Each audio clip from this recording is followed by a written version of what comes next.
Larry Turner, along with his son Dan, who works side by side in the office with the help from their loyal employee, Frankie. Before Larry, it was Dennis Turner, Larry's dad, who started this family-owned business. With 3 generations and nearly 60 years of experience serving the same community we all grew up in, Turner's Fine Carpets must be doing something right. They serve Yucaipa and all the surrounding areas of the Inland Empire. You can find Turner's Fine Carpets of Yucaipa on Yelp. For a direct quote, Turner's is located at 35168 Yucaipa Boulevard in Yucaipa, just above California Street, or at 909-797-6100. That's 909-797-6100. Or Google Turner's Fine Carpets of Yucaipa. KCAA Loma Linda, your CNBC news station, where your business comes first.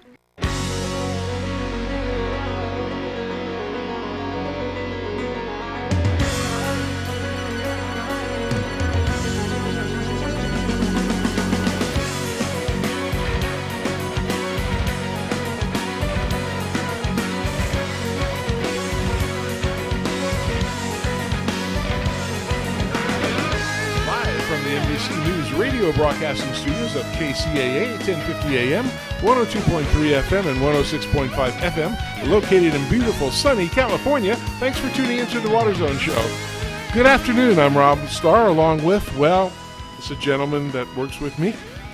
Good afternoon. And I'm not finished. He is an able, adventurous, affectionate, ageless, agile, agreeable, amazing, ambitious, amenable, amicable, amusing, analytical, appreciative, approachable, articulate, artistic, astonishing, athletic, and what his wife calls him, adorable. Mr. I got to announce you, Chris Davies. Good afternoon once again. You told me you didn't like when I did the C ones. Well, so you went to A, so we're working backwards. You pissed me off, so I got an F and I got an F and a C word for you. You're freaking capable. You're awesome. You did a great show last week. Hey, I appreciate that very much. You know that while you were gone, we completely reformatted the show. Right? I forgot to tell you before the show, kind of fill you in, but this is how it's going. I didn't call in and interfere with your show. No, but you did listen in. I did listen to the beginning. I had time to listen to the beginning of the show, and then I went with Rick. So yes, and then that's the life. You're hobnobbing with the. Or I should say, my wife went with Rick. Yes, hobnobbing with the rock stars and having a good time. The funny thing, I was showing you and some people. You saw the videos I took right there at the stage on stage. Yes. On stage. Yeah. So he's Rick's running around singing his hit songs. And, I mean, about halfway through the show, he's sweating. He has a jacket and a shirt on. I mean, it's dripping, right? So he takes it off, and the girl starts, takes the jacket off, and he throws it in the audience, and girls are, yay! Then he starts taking his shirt off, and he gets down to his bare chest, and he throws the shirt. But nobody wants that because it's soaking wet with perspiration, right? And he's telling his guys to bring him a new shirt, right? And all these women, I mean, they range from 25 to, I don't know, I guess 60 or 70. I mean, they had a mixture. They were screaming. They love watching the guy with his bare chest, right? So everything's fine. We go home and go sleep and get up in the morning. I'm getting dressed and I'm in the bathroom brushing my teeth, and my wife walks in, and Pam says, hey. I go, what? And all night long, I kept reminding her that Rick's older than me because she always makes fun about that.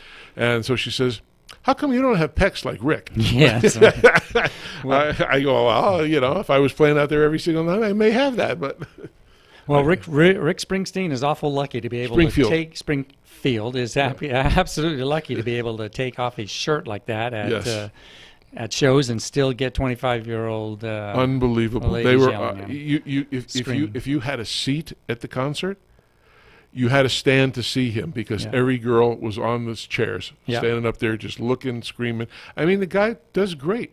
I mean, he's awesome. They had Loverboy, Tommy Two-Tone. It was just an incredible show. It must have been awesome. I know that I checked a bit of it out online from the posts that were on there. But your videos were great. I mean, right you were right at stage left and filming. So it was awesome. Yep, it was great. Anyway.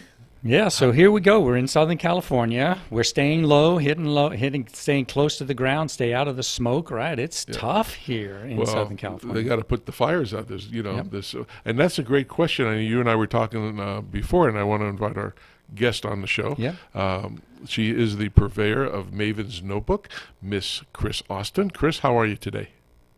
I'm doing great. How are you doing? Good. We're doing wonderful. Well, Chris and I, other Chris here, were talking about the fire and water, and he had a question about a Trump tweet. Yeah, so just, Oh, Chris, boy. I love the way that you react to some of this stuff. So I was thinking since yesterday or Tuesday night, how you were reacting to Trump's tweet. Well, I have been doing this now, following this water news stuff for 11 years, well over a decade. And we've had lots of fires during that period of time. And I can tell you, nobody has ever said they wasn't enough, that they weren't getting water to fight the fires because we were running it down the rivers or anything. I mean, diversions have nothing to do with water to fight fires. That water most often comes from our reservoirs. I mean, I live in Santa Clarita, and when there's a fire in our area, the super scoopers and the helicopters are coming up and going up to Castaic Lake to get the water they need. Right. Nobody is running out to the reservoir saying, stop, we have to save water for salmon. Or, I mean, it's just unheard of. Well, and in our litigious state, in our litigious country, if somebody's house burned down because they weren't able to get water, because that was being held for endangered species, we would have heard about it. Oh, yeah. We would have heard about it loud and clear. And no one has ever made that statement. No one's ever made that claim. Well, let me ask you a question. In my conversation with Chris earlier, I said, Shasta lets they let water out certain times when the reservoir gets full and puts it out in the bay. Why couldn't they put that on? I keep my favorite subject, the water train, and bring it somewhere else? Or why can't they use ocean water? Yeah, the Flames don't care. Well, I'm sure that they do if they're near the coast. Yeah. I'm sure that's where they go to get the water. Because salt isn't going to make a difference to the fire. No, in the Malibu fires, Chris, they did, right? You saw the helicopters dump, and then they went offshore and filled up with ocean water. Oh, okay. Came back on and dumped it on the fire. It all depends on what's close by. But, right. I don't think that, when they're fighting a fire, people are going, oh, we better leave, for fighting the fire here, say, for instance. I don't think people are going, oh, you better not take the water out of the reservoir. You better fly out to that ocean and get water and bring it back. I mean, again, nobody is saying this. And, I also want to say this, too. Before I got into following water, I didn't really have much to do with, meetings and talking to policymakers and such. But having sat through a number of meetings, especially at the state level, one thing that a lot of these agencies talk about is that they have to, public safety. That's very important to them. They understand our mission is public safety. That's first and foremost. Right. They talk about it all the time. Nobody is letting houses burn down to the ground because they're keeping water for an endangered species. It doesn't happen. Yeah. So where you're up there in the valley north of LA, are you seeing the effects of the fires up there? Are you getting the low-lying smoke and the bad air quality? It just kind of got into our area today. The last couple days haven't been bad, but today we started to get that orange sun, which right. is the sign. But it hasn't been too bad. It is terrible, just really bad up in Northern California and throughout the valley. These fires are burning and the smoke just going into the valley, and it's just sitting there. So they're having loads of fun. Usually it's us that's on fire, right? But now for the last couple of years it's been them. Well, it is here. It is here, yeah, because LA is in a basin, right? So and there's no wind. We're sitting right under a huge high, so we're not in between a high and a low where you generally get good breezes. So right now we're in a fairly still wind condition, and the smoke just settles in this valley here, and it makes everything, as you just said, Chris, a orangey, yellowish, tingy kind of brownish looking color.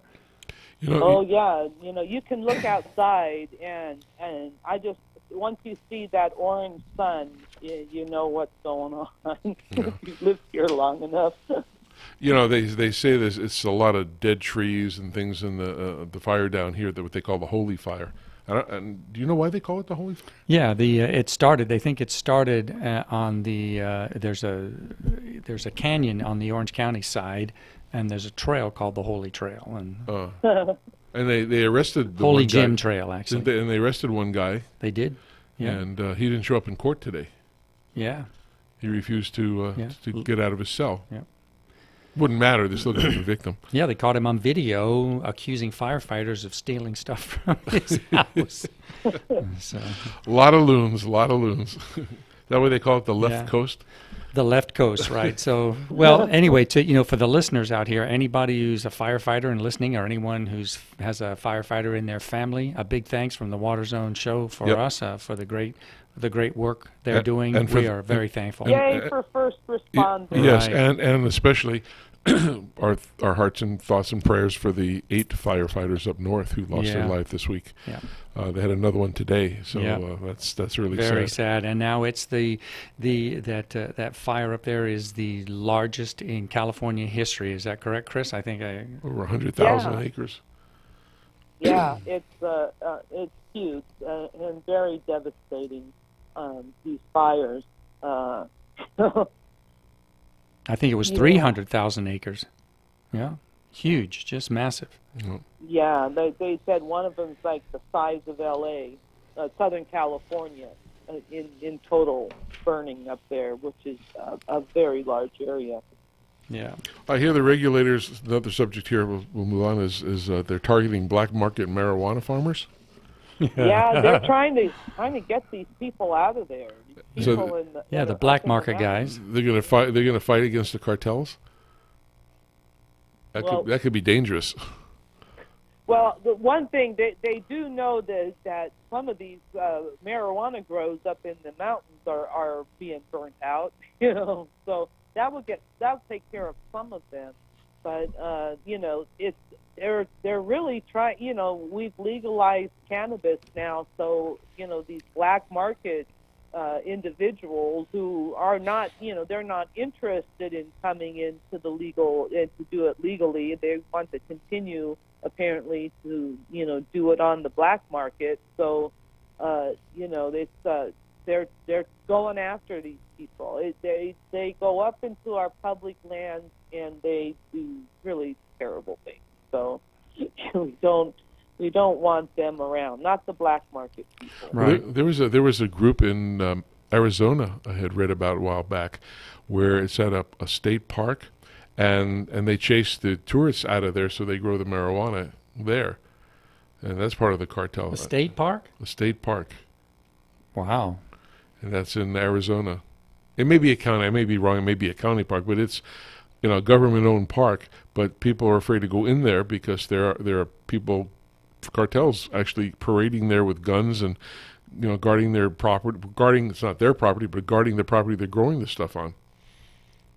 So that's got to be pretty terrible if it gets to that level, right? I mean, it's not just a couple kids or a couple 20, 30-year-olds growing a couple plants. I mean, we're talking about somebody trying to run a real business out of that place and using free property, free water. Yep. Anyway.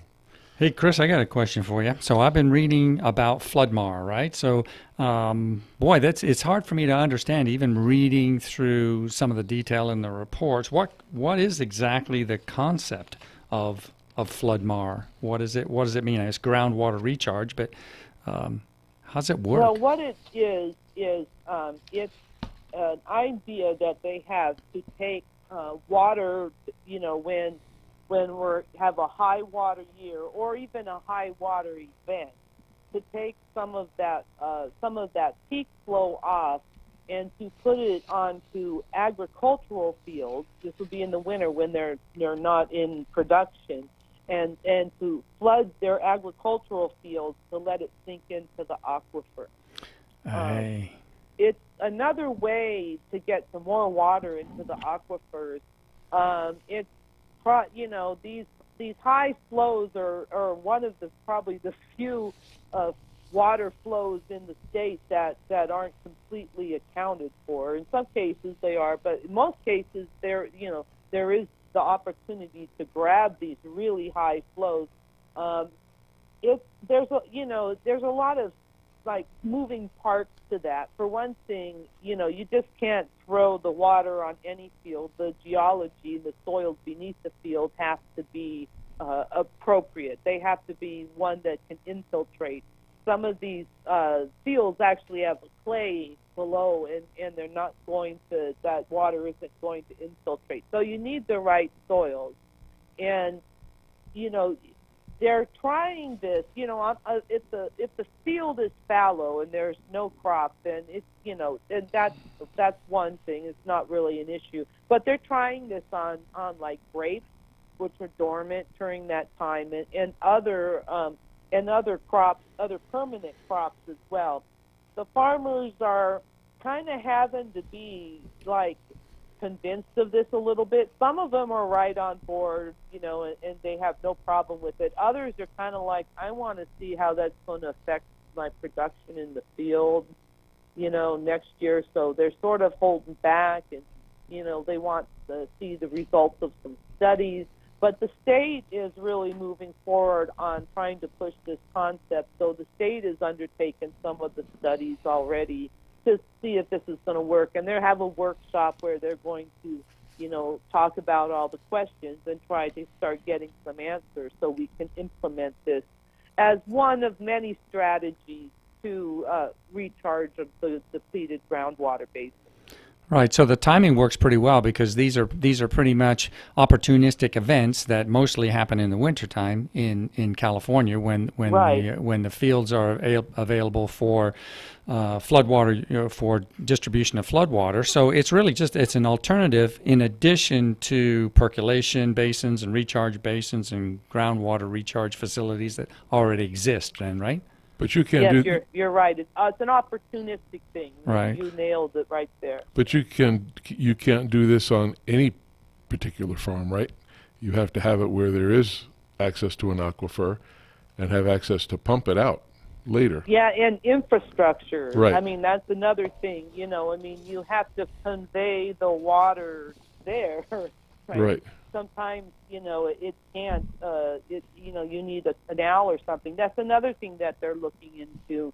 They did some studies over the wet year, the PPIC did on, how the San Joaquin Valley people did with recharge. And that year, lots of people were trying to get water into the ground in any way they could. And so they identified some barriers, and they were actually thinking that the regulatory issue would be the biggest barrier, but they actually found out, no, it's infrastructure. It's being able to move the water through the canals to get it to the right places to put it on the field. So transportation of the water. Yeah. Yep. Sorry, Chris, you there? Yes? Oh, okay. You went dead for a second. We didn't know if we lost you or not. Sorry about that. Dead air. You must never have dead air. No. Hey, so here's another one. Here's another one for you because I have a family member, a daughter that lives in Florida, affected by that toxic algae bloom, and to see it on Maven's notebook right there, and almost on the front page, or at least when I clicked on it, it was. So why so much interest here in California in that algae bloom in Florida? Guess we have some here. Because we're having algae blooms all over the place here in California, and actually all over the country. And this is the new. I was listening to some scientists at a meeting a few months ago, and they were saying, we can't really give you any advice, so we're telling you these toxic algal blooms are going to become a big factor here in California and everywhere. Yeah. And, we first started seeing them in the drought years when the water was very low. Now we're seeing them even in reservoirs where the water level is very high. So, this is, I think, has a large part to do with the fact that there's a lot of stuff in that water, fertilizers and pesticides and other sorts of things that kind of end up in the water. And so trying to figure out what to do about these algae blooms, it is a big issue. It's a big emerging issue, not only for us here in California and for those in Florida, but if you start looking across the country, you will see, they're starting to crop up all over the place. If you remember, Chris, we had a gentleman, Vice President of Research and Development from Scott's Miracle Grow, and they have an award they give out every year for the algae bloom study and science, and they had sent some pictures in. Chris, you weren't doing the show then, but they showed a picture of an alligator, and it was like green goo all over him. I mean, it was really disgusting, and then we started seeing things in California that they have, and Chris is right. There is a large amount of it happening right now all across the country, and it's hard to get rid of. Yeah, I mean, we really need the scientists to start digging in and figuring out, how we're going to do this, and we do need science. We need scientists because they need to help us with this type of problem. Yeah, it's something that people really haven't heard about, but it's scary. We gotta worry about it. Tell you what if you can stick around, Chris, we'd like to maybe take a short little break and come back and talk some more. If you got a few more minutes. Sure. Okay. All right, we're going to take a little break here from the Water Zone, and we'll be back in a minute with Chris Austin and the maven of the world in water. So we'll be right back. Stay tuned.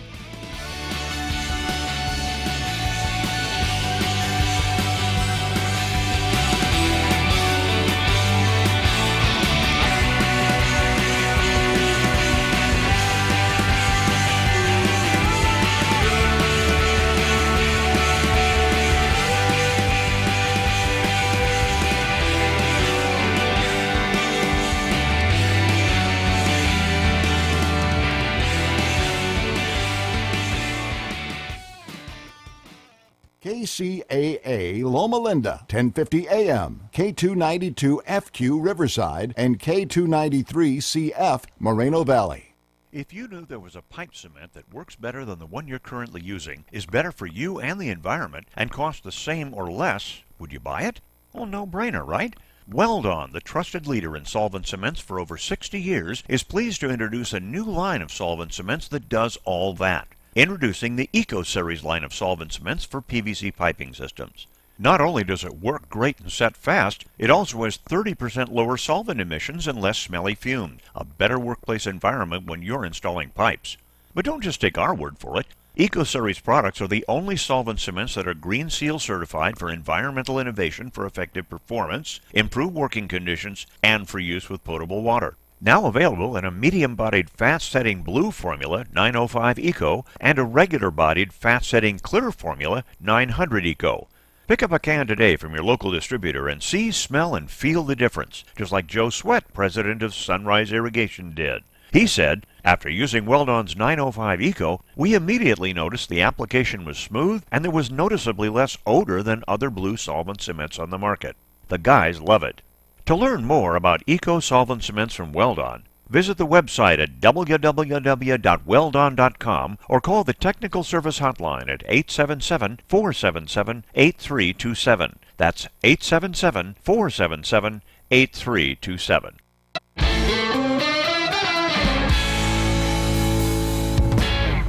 Let's talk drought stress. No one likes burnt plants or grass, especially your customers. So when it's hotter than a tin roof in Tallahassee, what are you going to do? Water the problem away? Not only does that abuse a vital resource, it's illegal in many cities. Here's a quick and easy solve that won't get you in trouble with Mother Nature or Johnny Law. Applied as a year-round program, Moisture Manager from Lesco supplements regular irrigation by attracting moisture to treated areas, thus making the moisture available to plant roots.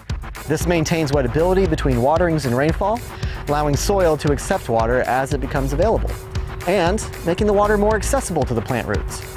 Boom! More green, less watering, and a great new reason to see your customers on a recurring basis. With Lesco Moisture Manager and Site 1, high heat is no sweat.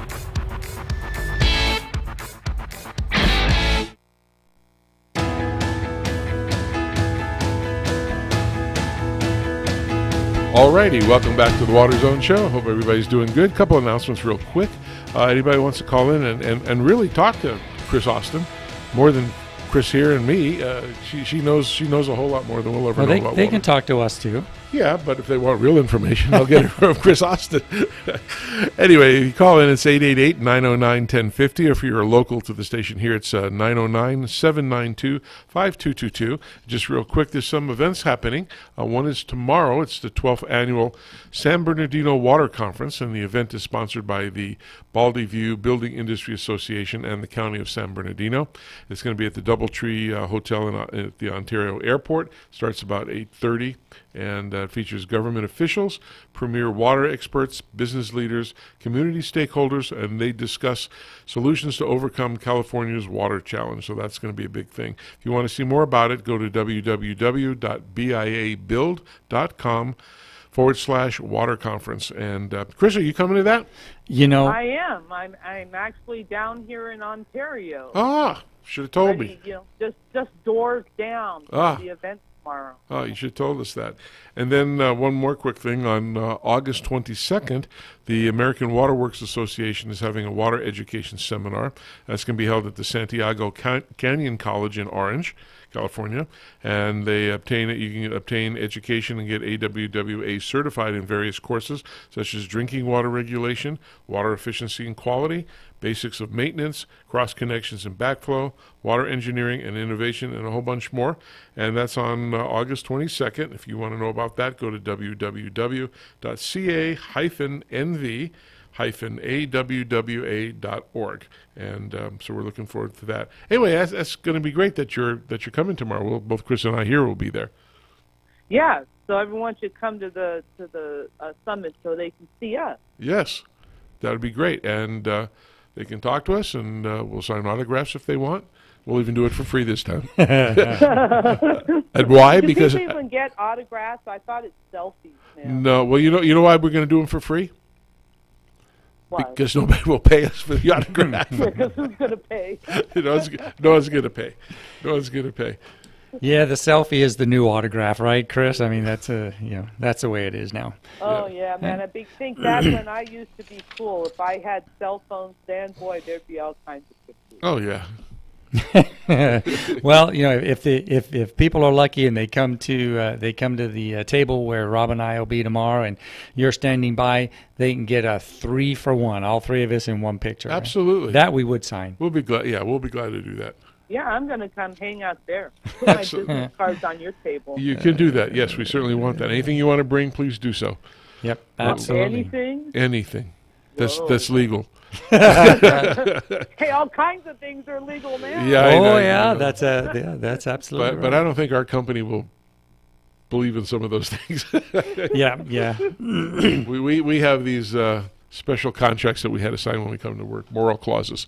So we have to behave and be nice and do the right thing. Pretty easy. Yes. People in water are nice people. That's true. They are. Yeah. We'll have our badges on tomorrow. That's right. Displaying the logo. Did you have yours, don't you, Chris? I have my badge. Oh, okay. I didn't know if you did or not. Yeah. So yeah. If I don't, they have my name there. So Well, you get a name tag. yeah, got a name tag. You got a name tag. Plus, I've got my regular badge. Toro paid for the name tags. They did. In the brochure. They did So indeed. that's a good thing. So right. we'll continue with some questions for Chris. Yeah, absolutely. So anything new on the California water fix front? I mean, I see several items in your listing. Two big things today. I guess there are two notable things today. The San Diego County Water Authority decided to conditionally support the tunnels. I'm pretty sure that when they voted at Metropolitan, I believe San Diego was one of the agencies that didn't vote, that recused themselves because their board hadn't taken an official action yet. So they took that action today, and they decided that they will support it with a whole host of conditions. One of them being that their water, they've had some disputes with Metropolitan over the cost of wheeling water down there to San Diego. So Yeah, that was a big lawsuit, long one too. Yeah, so of course in there it's, provided that they feel that the price is fair, to San Diego and all this. So it's not a surprise that I think that they held out to the very last moment, but I didn't see how San Diego could not do the tunnels. Although they have worked to create these other sources of water supply, it doesn't. They don't have nearly a full bucket that they could turn down Delta water. So, but they've put in a whole bunch of conditions, and that as Santa Clara, they have some conditions too. So, although Santa Clara seems to be very happy, they seem to have reservations. And then when Metropolitan said we'll do the whole project, then they seem to jump right on board, and they even have some positions of note in the the JPAs to design and construct the project and stuff. So they're kind of all in now. So that was piece of news one. San Diego voted today. And the other thing is that when they built the state water project, they signed 50-year contracts with all the state water project contractors, and those contracts were set to expire. I think it's 2030 and 2035.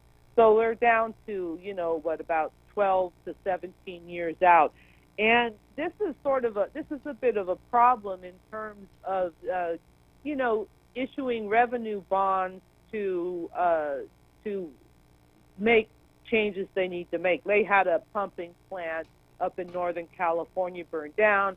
They had to go in and replace that, and they generally like to get 30-year bond issues, but without the contract being extended, they couldn't do that. So and also with this upcoming California Water Fix project, they needed to extend these contracts. So they have been working on this for years. They're about towards the end of that process, and they have to have a series of hearings in front of the legislature. They completed one, and they had another one that was scheduled for next Tuesday. And the tunnel opponents ran a pretty hard campaign about this to get that hearing postponed because we don't have the financial agreements haven't been arrived at yet, and so there's not a lot of detail.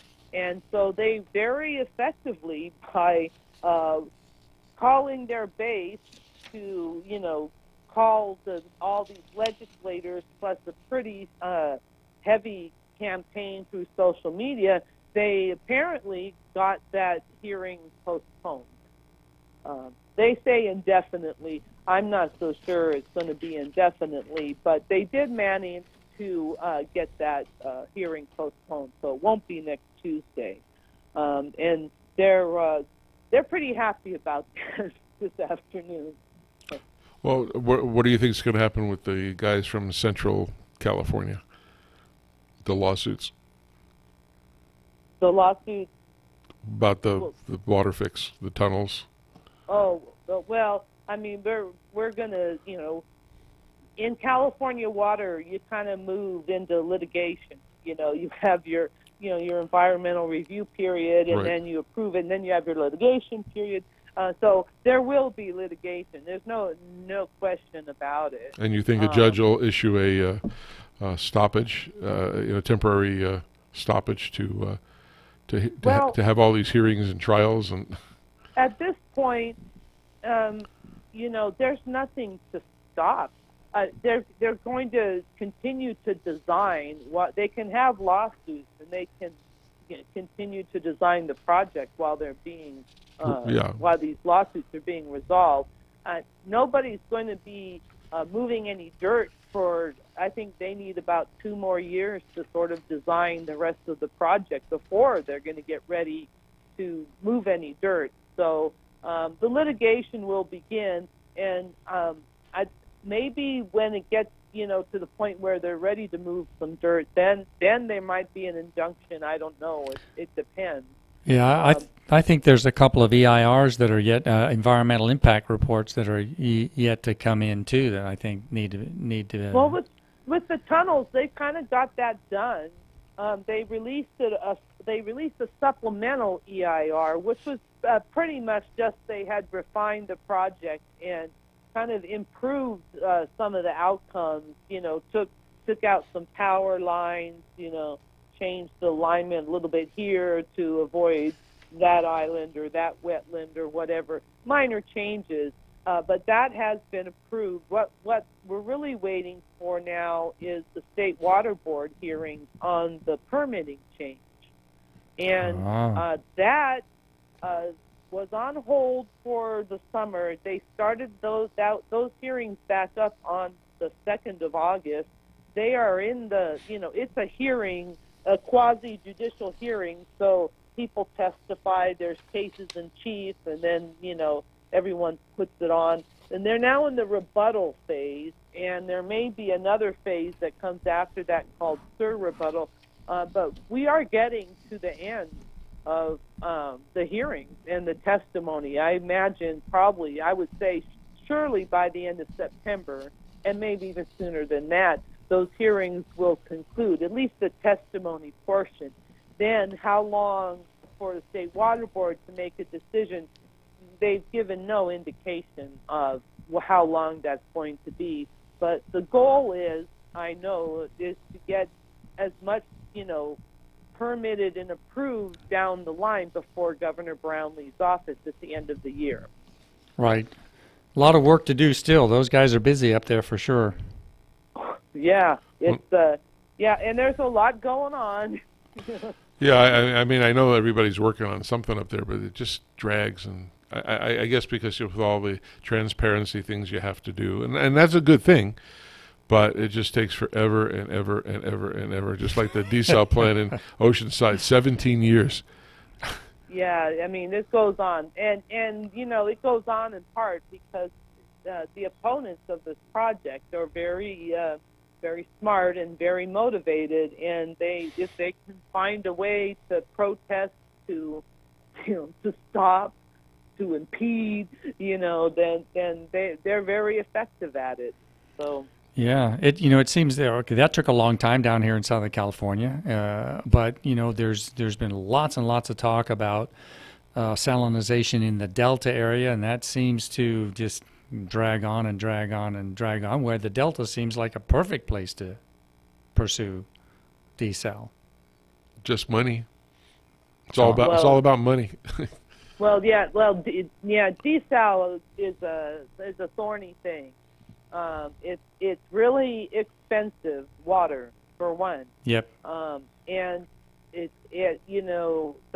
plant that they built down in San Diego, I believe it's $1 billion they paid for that plant.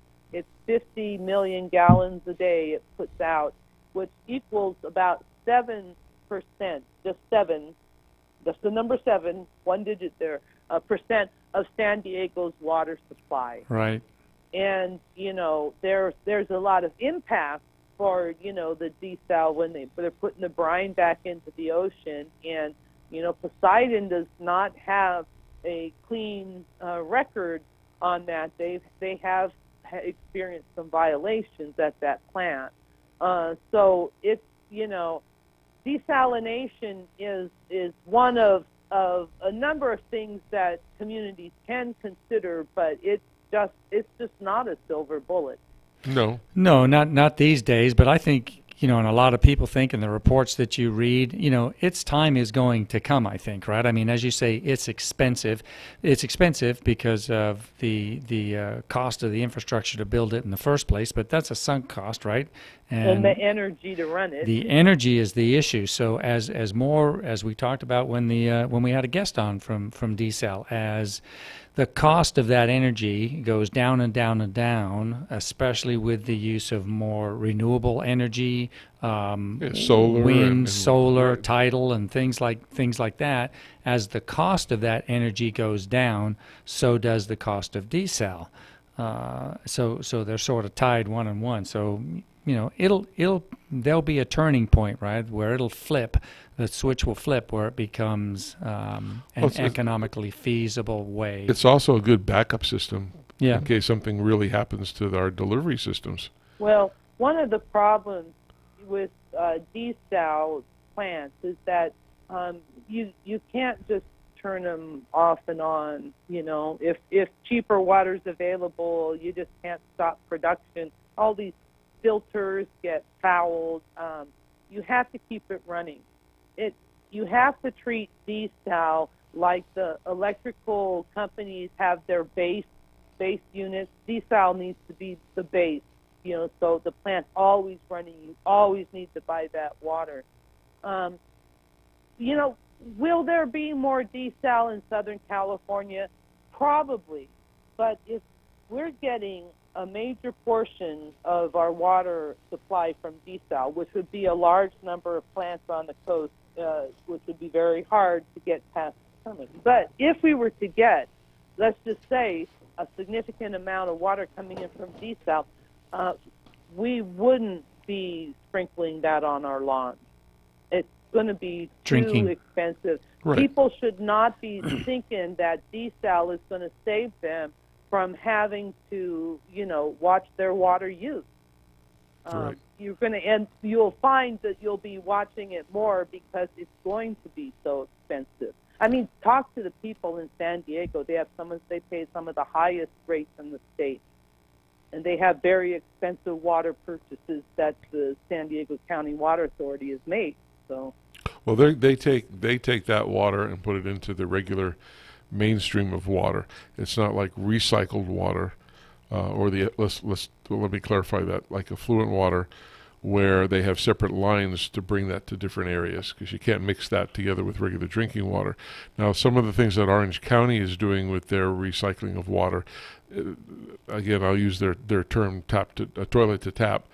They say it's, and it is, because people are drinking it now. They don't even know it in Orange County and everywhere else. They've been doing it for a long time. So whether people like it or not, it's going back into the I'll call it the freshwater lines that are coming to everybody's house. So it either goes into your bathtub, your drinking glass of iced tea, or it goes in your front yard. If you go to Disneyland, you're probably drinking recycled water. Yeah. And but putting in affluent water, if the pipes aren't in the ground, that's going to be an awfully expensive thing to do. It's just like foreign countries, the poor third world countries. They didn't do what America did and bury, millions of miles of copper for phone lines. And some of these new developing countries, they just go to cellular automatically because, one, people dig up the copper, melt it, and sell it on the black market, which is a big deal. And cellular is so much easier. You just put a tower up and a repeater, and you're ready to go. Yeah. But having effluent water where they have to put in special pipes, a separate pipeline, that's going to be almost impossible to do and expensive. There are some areas of the country right now. Colorado is one recently that I saw, where any new home construction is required to have dual. Well, that's good if they put the infrastructure in. But you're right. It's local, right? It's city by city, or county by county. Is that going to be like in California we have this thing called Mello-Roos? And for those listening, I don't know, do they have that across the country, or that's just a California thing? I think that's just a California thing. So and I'm not even sure they even do that anymore. I mean, that's like, in a way, kind of a dirty pool on homeowners. I don't think some of them really understood what that meant. Well, because it's my understanding, and correct me if I'm wrong, either one of you, that the builder or the developer wants to put in a development, whether it's houses, commercial, whatever, and and especially if it's homes, single-family homes or multifamily homes, sometimes they say, okay, well, you need a school in this area, and you need to have a fire department, and you need to have this and that, and the only way, the city's not going to pay for it, so they make the developer pay for it, and they call it, at least what I understand, Mello-Roos. And so you're paying your regular property tax, but then there's another tax of this Mello-Roos that you're paying to support the special roads or the special schools or the whatever. And I think that that is how it was meant to be used. But in Santa Clarita especially, they used this to separate out all of the infrastructure of the neighborhood, the streets, the sidewalks. This is my understanding. Mm-hmm. And so instead of like buying a house and having that built into the cost of the house, they pulled that out. That made the house cost much lower. Right. And then they said, here, you just have to pay this mellow roof, and you just have to pay this for, 20, 30 years, and then this will be gone. You won't have to pay this anymore. And those mellow roof payments can be sometimes almost as much as the mortgage. Oh, yeah. That was a big complaint, and that is, as you say, kind of dirty pool, right?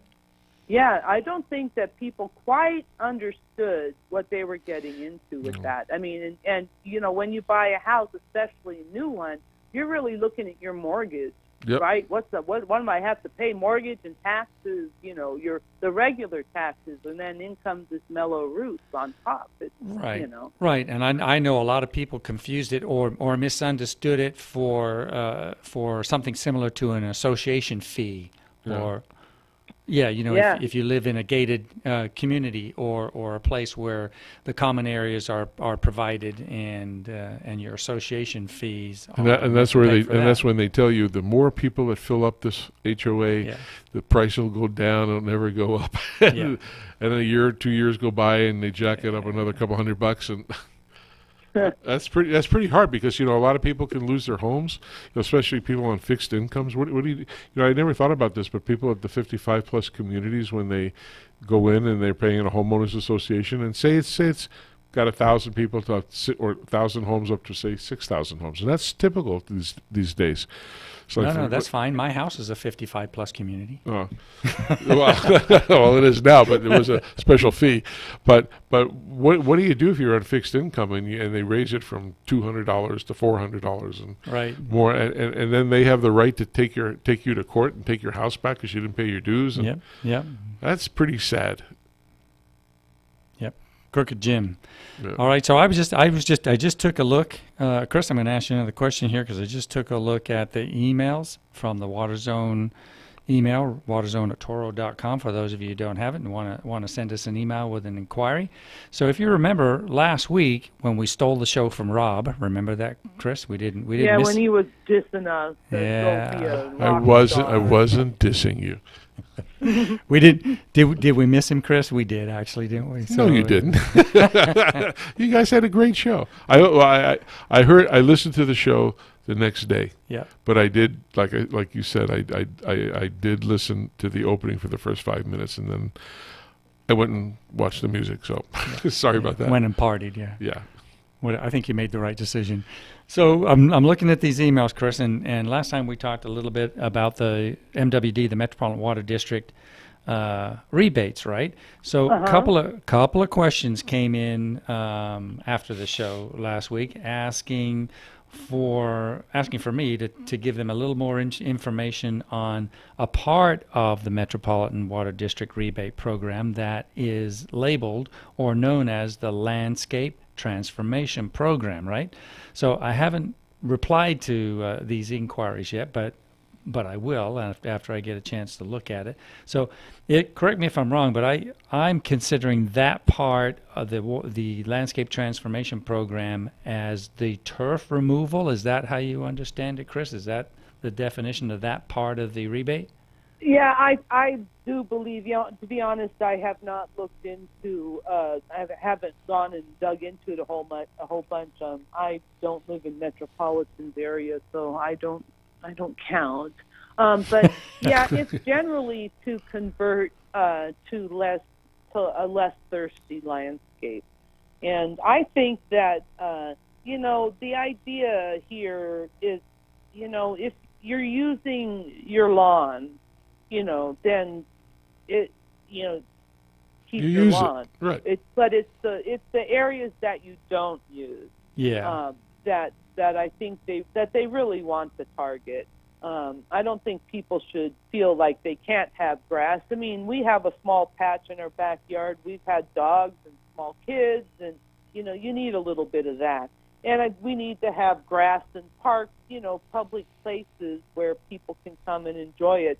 But there's a lot of places, a lot of front yards that don't get used. I have a neighbor that he has this beautiful lawn. It must be like 4 inches thick.